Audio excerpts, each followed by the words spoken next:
Joseph Min and Brett Charles. Reuters. 21 hours U.S. plan calls for more scanning of private web traffic.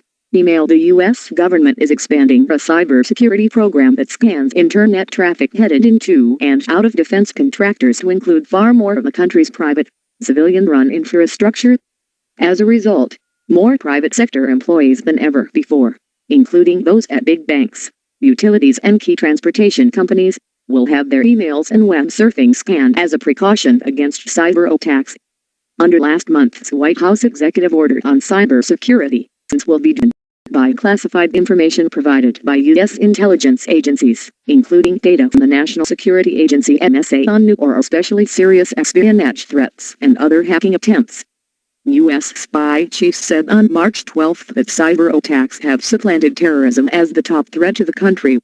The Department of Homeland Security will gather the secret data and pass it to a small group of telecommunication companies and cybersecurity providers that have employees holding security clearances, government and industry officials said.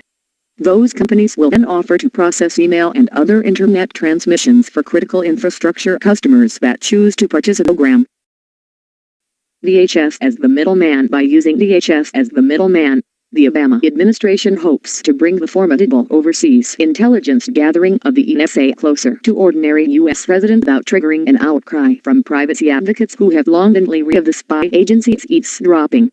The telecom companies will not report back to the government on what they see, except in aggregate statistics, the senior DHS official said in an interview granted on condition he not be identified. That allows us to provide more sensitive information, the official said. We will provide the information to the security service providers that they need to perform this function. Procedures are to be established within 6 months of the order. Administration is separately seeking legislation that would give incentives to private companies, including communications carriers, to disclose more to the government. NSA Director General Keith Alexander said last week that NSA did not want personal data, but internet service providers could inform the government about malicious software they find and the internet protocol addresses they were sent to and from. There is a way to do this that ensures civil liberties and privacy and does ensure the protection of the country, Alexander told a congressional hearing. Fears grow of destructive attack. In the past, internet traffic scanning efforts were mainly limited to government networks and defense department contractors, which have targets to foreign espionage. But as fears grow of a destructive cyber attack, core, non-military assets, and more sweeping security legislation remained stalled, the Obama administration opted to widen the program.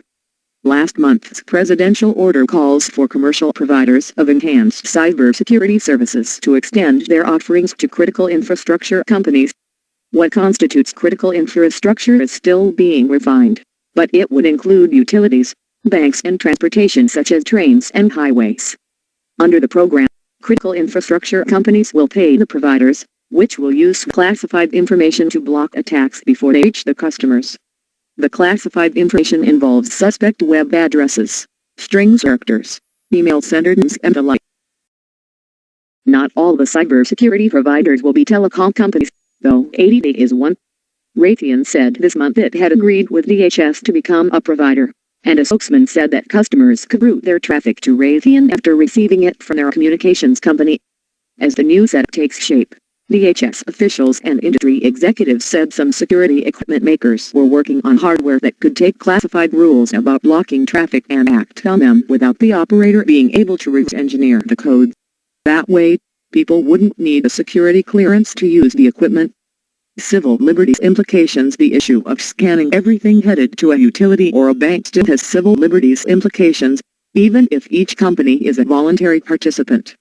Li Yan, the senior staff attorney with the nonprofit Electronic Frontier Foundation, said that the executive order did not weaken existing privacy laws, but any time a machine acting on classified information is processing private communications, it raises questions about the possibility of secret extra functions that are unlikely to be answered definitively. You have wondered what else that box. Tian said. One technique for email or electronic packets en route, called D-packet stirred controversy for years, and some cybersecurity providers said they would not be using that. In D-packet inspection, communication companies or others with network access can examine all the elements of a transmission, including the content of emails. The signatures provided by DHS do not require e-packet inspection, said Steve Hawkins, Vice President at Raytheon's Intelligence and Information Systems Division, referring further questions to DHS.